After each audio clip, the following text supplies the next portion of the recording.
All right, I'm Jesse. This is Jeff. This is Off the Crypto Cuff.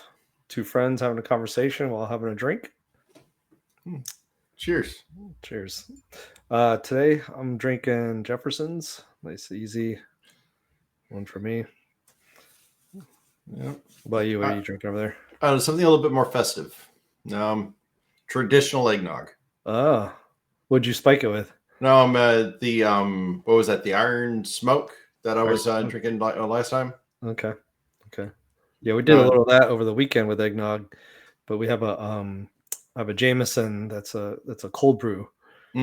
So it's got a little, coffee taste to it. I also just bought another bottle. We were in Shenandoah and bought a bottle from up there. They had a little distillery. They had a bottle of coffee whiskey, basically. So it's pretty good. It's actually really good by itself. I'm thinking I may just pour that straight with some ice and then eggnog as a creamer, essentially. Yeah. So we'll see. That's going to be our Christmas drink, but we're gonna do the coffee, the Jameson this weekend or for Thanksgiving. But yeah, so the market, we're kind of doing a little retracement right now. Kind of hit some resistance. Looks like all around. Yeah, from the way I see it is then. I was looking at the first retracement level, for Bitcoin to hitting, where price discovery eventually can potentially go. My first target was 102,000. It came shy of 100,000, and of course, Jim Cramer came out and was like, "Hey, look, and Bitcoin's worth buying." And typically, when he comes out positive for something, it's time to sell. Yeah, not necessarily this is his fault. Because like any levels, if you're actually paying attention to technical analysis, I'm still amateur on it. So I'm not necessarily, saying that I'm the professional Coins Kid, Kevin Cage. There's a lot of people that do analysis and they're, good channels, but I do it for fun. And I'm just looking at it and it just hit it like it's resistance and it fell down a little bit. There's a lot of different reasons why this could be. There could have been somebody taking early profit, somebody trading on margin, deciding to pull some out so that way he could actually cover a margin call. It could be dipping further because, the lenders actually forced a call, pulling other people out, by force. Sometimes when these dips happen, they are actually very drastic. It's like stay calm and just enjoy the ride. Yeah. Yeah, I mean, this is actually not a bad thing right now because we're technically building support. That's what's happening. So we kind of. I was watching Blockchain Backer today a little bit, and he was talking about just how it's pretty much in the same path that we've seen in 2013. I think he said in 2021, 20 around that time frame. We're seeing the same patterns. Which is pretty cool, I think, because it's like if you he looks at the charts long term, which I think is pretty cool because you can really see the trends over those years. So he's saying we're hitting that resistance and we're probably going to come, we're going to come down and then it could do a little more 1-2. He's saying like a 1-2-3, or it could come down, do a 1, and then take off. So. We'll see. He's he talks about 702, the Fibonacci, charting and stuff like that. And it seems based on his charts, if we hit past, especially like Bitcoin, if it hits past 100,000, because that's the resistance, hit that $100,000 resistance based on the Fibonacci. Once it goes past that, then we may see everything go. And same with XRP. XRP is another one that he talked about. It was basically, I think he said $100 or $1. I think he said $1.60 something, if I remember right. But basically, we're seeing it get past that $1.60 point. Then that's blowing through 702, which means we're, or not 702, but blowing through the Fibonacci charting that he's laid out, and we'll actually go up higher.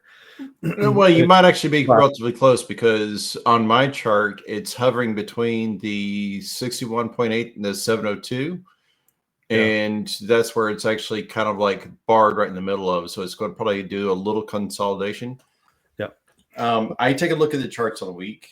And the month is like too long of a time frame for me personally. But the more narrow time frames on a day trader. So the 4 hour and the minute doesn't really do anything for me. So basically, for the moment, looking at the charts of the week is I've actually worked out fairly well, and it's playing out really nicely. And looking at XRP, it is way oversold. Yeah, I mean everything's kind of oversold right now. Yeah. There's a few that are not, that were actually encroaching it. Like so like XRP was, it peaked at 83%. ADA, it got up to 82%. Whereas HBAR, and yeah, it's still in the oversold range technically, because anything over 70 is oversold, but it's only at 74. Mm-hmm. Algorand is sitting at 73. Now Bitcoin is at 77. So that's why, again, it's just these patterns. And what I'm talking about is oversold. I'm looking at the relative strength index. So that follows basically, how much buying or trading volume there is. Yeah. Yeah. I mean, if you look right now, I was just checking this out before we got on here. Based on volume right now, with the top 5 cryptos, which is funny because I know why one of them's in there. But basically, Bitcoin, Ether is second, Doge is number 3, and XRP is number 4. Solana is number 5. And then if you want to look at the top 10, you got USDC, Stellar, and Cardano. So, that's all stuff you kind of mentioned. ADA, XLM's kind of come out, tends to follow XRP. I don't know if most people don't. I don't know if but one of the original, it was like Garlinghouse and another guy. They were the original developers of XRP. Well, I guess they kind of, I don't know if they had a falling out or whatever, but basically they separated, and the other guy went off and developed XLM, which is Stellar. So it's kind of the same a little bit. So a lot of times it tends to follow XRP too at the same time. But yeah, I mean, you're talking billions here on all these. Yeah, I mean, Bitcoin's 43.56 billion volume, but the rest are, well, Ether's 21, but then the rest are around 5 billion, and then it gets down to 1 billion. But yeah, it's been fun. I think I'm enjoying this time. It's just seeing all of our hard work over the years. It's been, it's sort of paying off essentially. It's just nice to see things go up finally versus just stagnant and kind of sideways. But yeah, it is definitely. I definitely have a different perspective about this time around, about the way the price action is. Last time it was like things were going up, and I'm like, even though that we kept saying no FOMO, I think I was still FOMOing in some instances.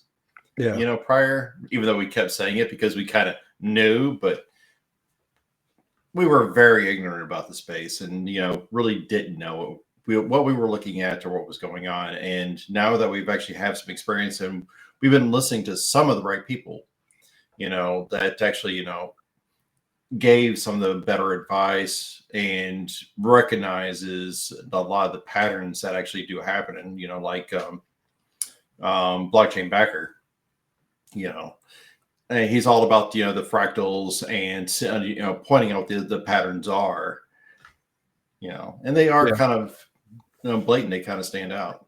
Yeah, I feel like too, when you can see that those patterns and just see the charting, it just kind of like really, it kind of helps you settle a little bit to know that, we're kind of hitting something that's expected essentially. It's, and that's, a lot of people are probably like freaking out right now because things have been pulling back so much.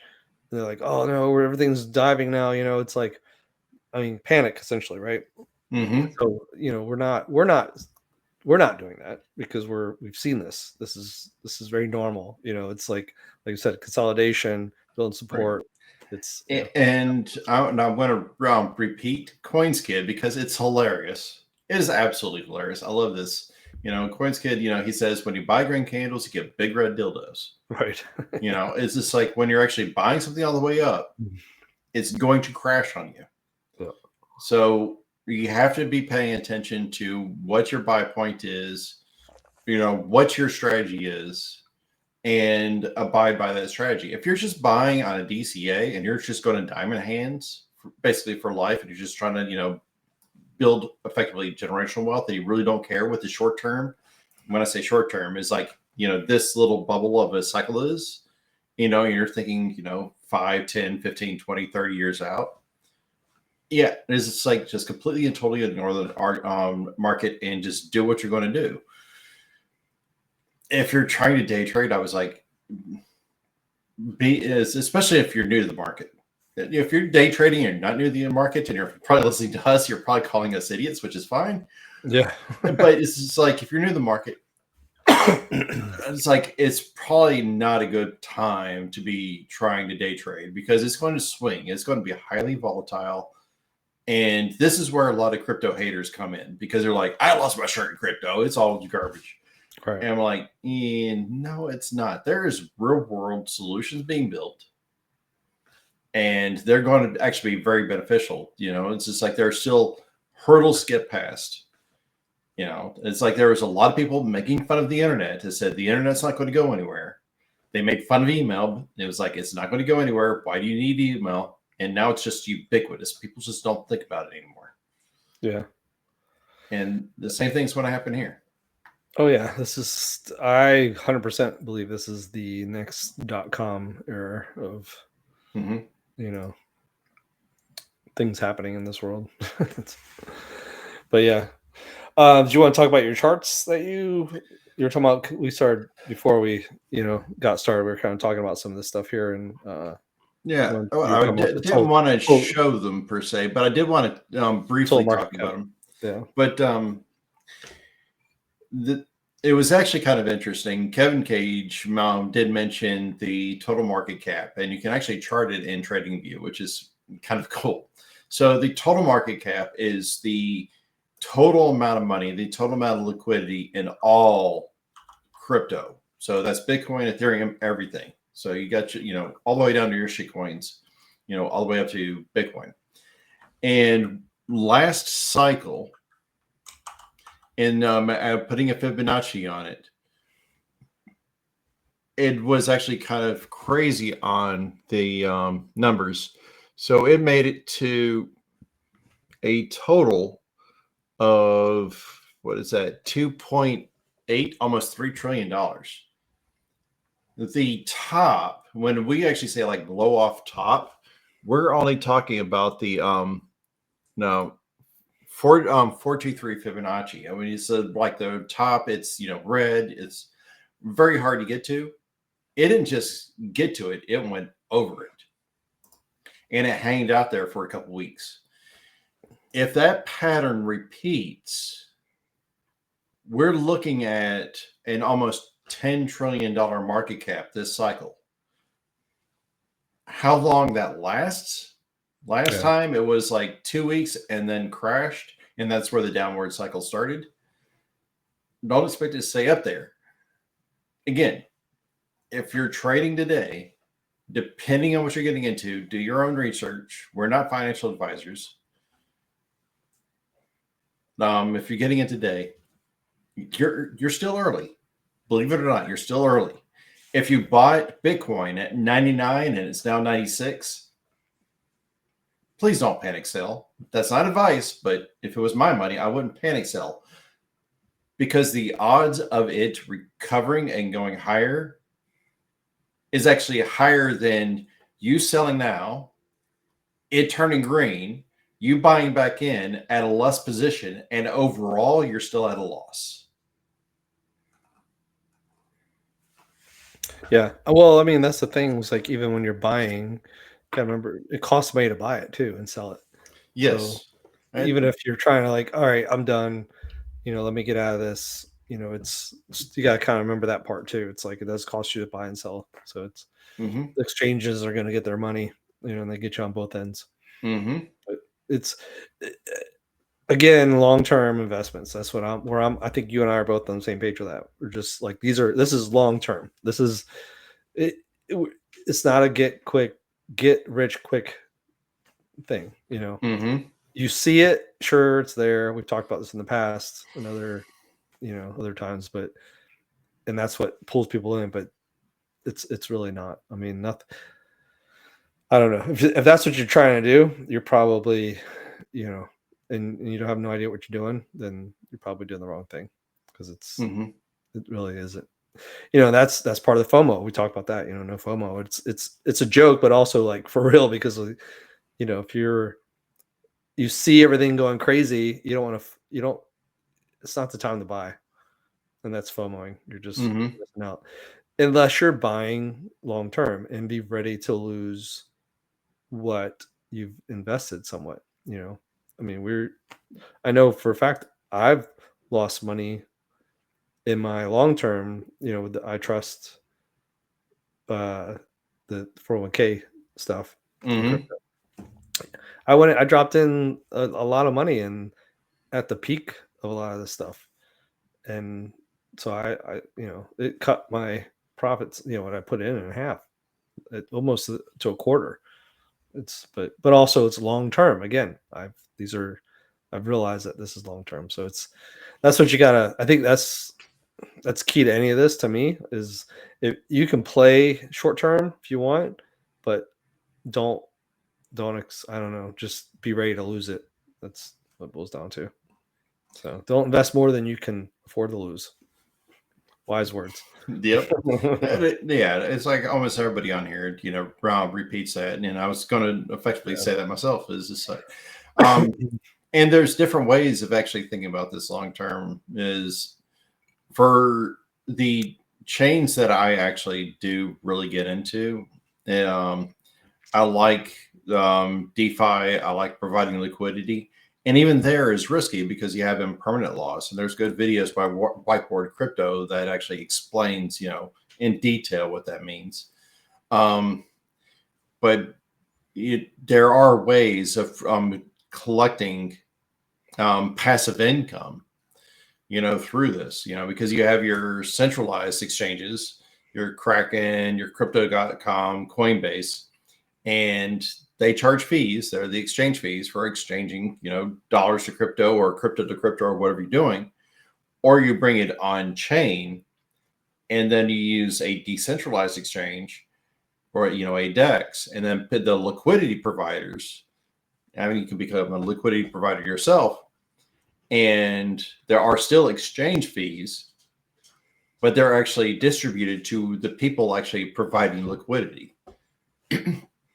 So there is ways of actually to bring in a little bit of money on the investment. That's why I say, is this like, if you're buying, on a green candle, it goes red.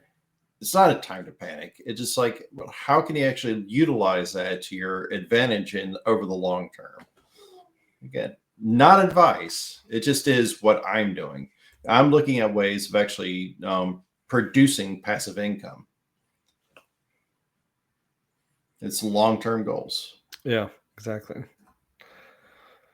We'll definitely see 100,000, I think, on Bitcoin this go around, probably even higher.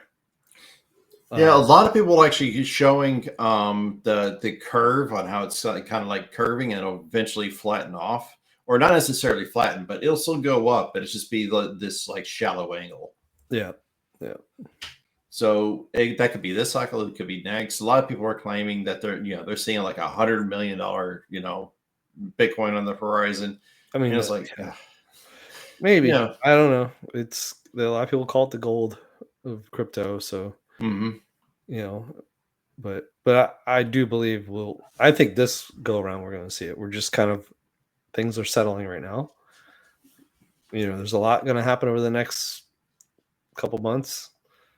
I still go by my thought process on this, and we did discuss this, but on our chat, but I did not actually bring this up here. So my blow off top, my max for Bitcoin this cycle, So I'm expecting at least 102,000. That's the minimum. Yeah. I'm expecting at least 242. Well, it's got to break.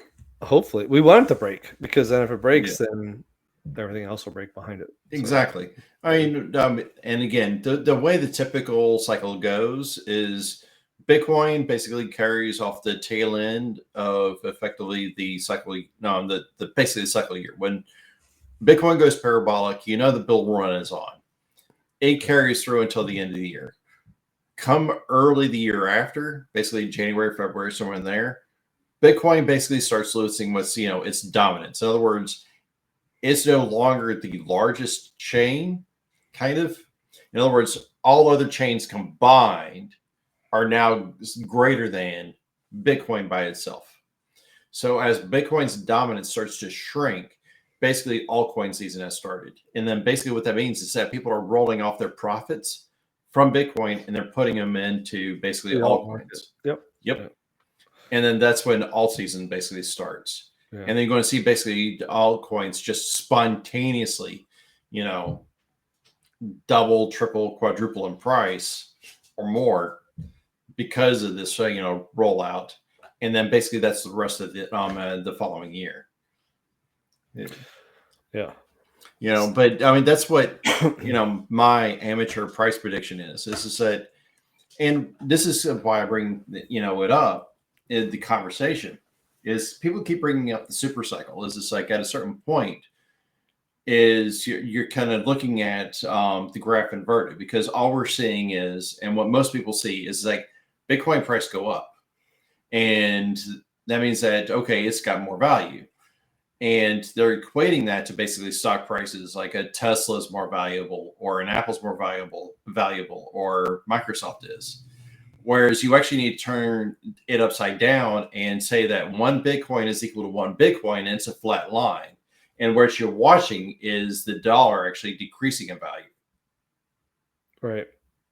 Well, and if you're thinking about it in those terms, it changes your perspective on things. So if Bitcoin literally goes and becomes worth $1 million, what does that mean for your purchasing power?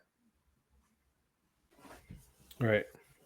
Yeah, we've talked about that, how just putting your money in something, an asset that increases versus keeping it in the dollar, because ultimately the dollar decreases, value of the dollar goes down. Yep. And kind of carrying through the thought with the super cycle is there's going to be a breaking point to where there is no saving the dollar in its downward trend, and then Bitcoin basically takes over.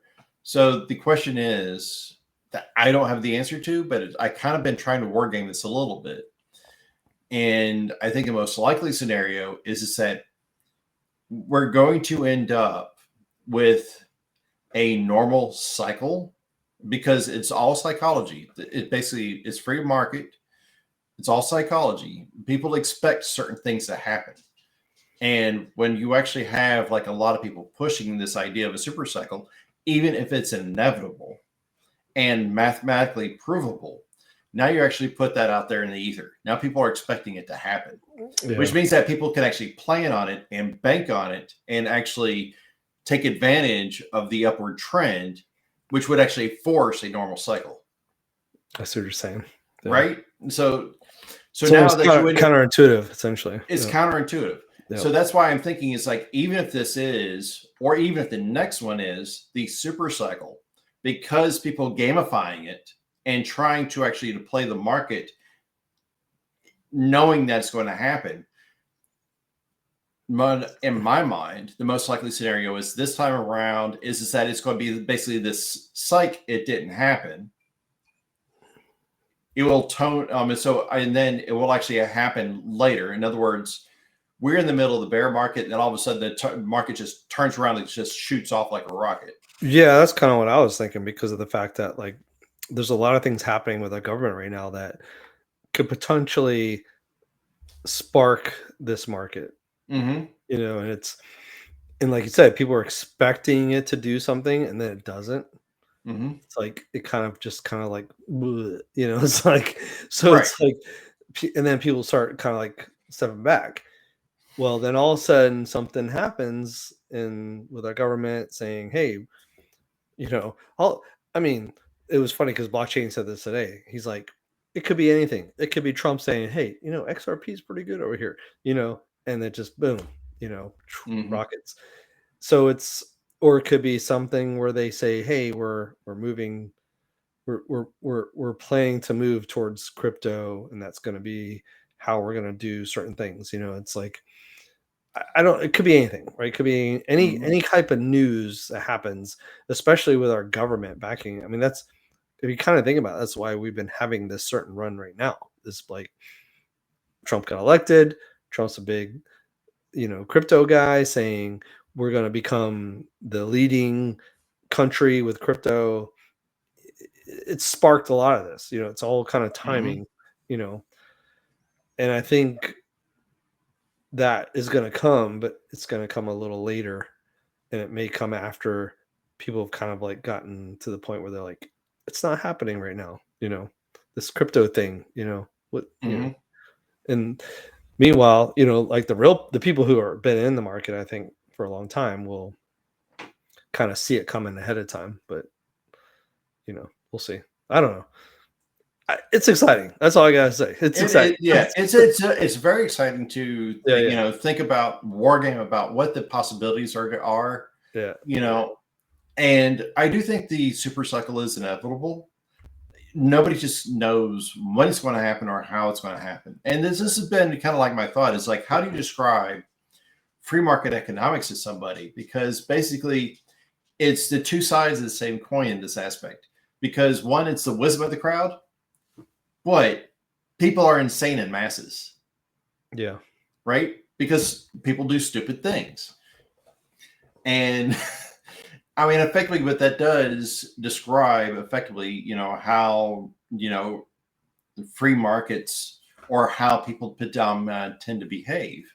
You instill panic into people, like let's say a pandemic. And then people run out of toilet paper because people are running out and buying it for some reason. And that's kind of like why it's like that's how the fear of missing out happens. We say FOMO all the time, but that's if you're not used to the acronym, it's the fear of missing out. And when you're seeing these massive green candles and all these people making money, then you're like, oh, I need to be buying that. And we've said this several times, even before this time frame happened. I mean, this is, we've been at this for a few months, and now it's actually kind of blowing up. The time to actually have been DCAing, to pack your bags was, between the end of last cycle, which is 21, 22 to 23. I mean, I could say quite definitively the bottom of the market. Oh yeah, for sure. I mean, November 22, the bottom of Bitcoin was 15,566. Yeah. And honestly, even though it was that high, I wish I would have thrown some money at it. Yeah. I mean, just imagine if you had $100,000 lying around. Not even. Like, you don't even. Not even. Like, you got to remember, you don't have to have a whole coin. You don't have to. Yes, I understand. That's the thing. It's like fractionalized. It's fractionalized crypto, coin. If you would have put at that point, we're talking 15,000 a coin. You put $10,000 at it. Where would it be right now? You're talking what I don't mean, I can't even do the math in my head right now. Like, let's say it was 20. Mm-hmm. You're talking 20, 30, 40, 50, 60, 70, 80, 90, 7 times $70,000. A $10,000 investment would have been $70,000. Mm-hmm. That's crazy. I don't know. But that's the problem. Is a lot of people think, oh, I can't get a whole coin. I can't get a whole coin, so it's not going to be worth buying. They think about, there's that psychology there. It's like one is like, I can't afford a whole coin, but it's fractionalized. You don't have to get a whole one. The other one is like the market sucks. It's a scam. It's this. It's all the fear, uncertainty, and doubt. We say it. We use the acronym a lot. It's FUD. But yeah, the fear, uncertainty, and doubt. It's like there's a lot of people that spread those around, especially during the bear market. And the bear market's the time to be accumulating. It's the bear market when it's down. Yep. Is the time that you're actually building wealth. The problem is I have with Bitcoin is I just don't believe in it. That's the problem. But it keeps proving me wrong. That's the hard part. I just can't it is believe definitely it's proving to be a mainstay. And Yeah. it's like I understand you, and I kind of feel the same way. And again, it's just like during the bear market, it's like I'm very self-deprecating. It's like I'm the dumbass. I sold off my Cardano and other things. Right. And the second Bitcoin OS announced, they were like, hey, we're basically creating a trustless bridge, which doesn't exist until now. A trustless bridge using Cardano technology to do zero knowledge proofs on Bitcoin, which effectively makes Cardano a layer 2 chain to Bitcoin. Yeah, now you can actually send your Bitcoin at Cardano speeds. And I'm like, oh shit. And then I, bought up some Cardano. Right. And well, yeah, I mean, that makes sense. I think more so than buying Bitcoin, because now you're buying what's housing Bitcoin essentially at that point. You're buying something that enables Bitcoin to do it. So to me, the utilities in the ADA versus the Bitcoin. So it's going to benefit both because the liquidity is in Bitcoin. Yeah. I mean, it's just like there was a lot of use cases, and they were actually doing some videos recently. And there's also people trying to spread some FUD. So I'm trying not to spread it myself, but I have hesitation for reason. Bitcoin OS, they're actually releasing, and right now they're in a token pre-sale of all things, of a boss token for Bitcoin OS. And as I heard that, I was like,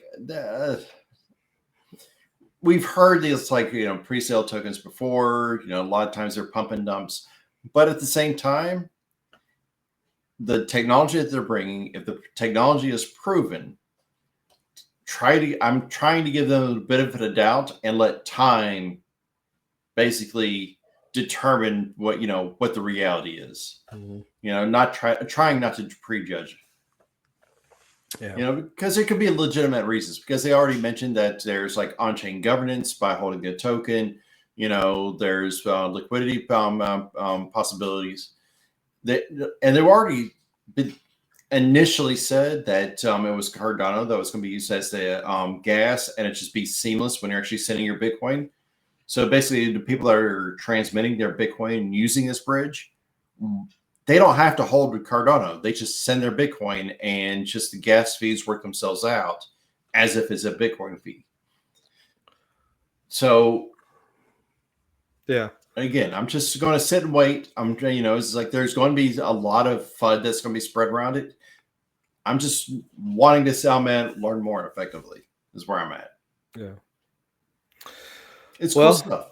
Yeah. No, it's in the bridging, I think, is going to become important too in the long term.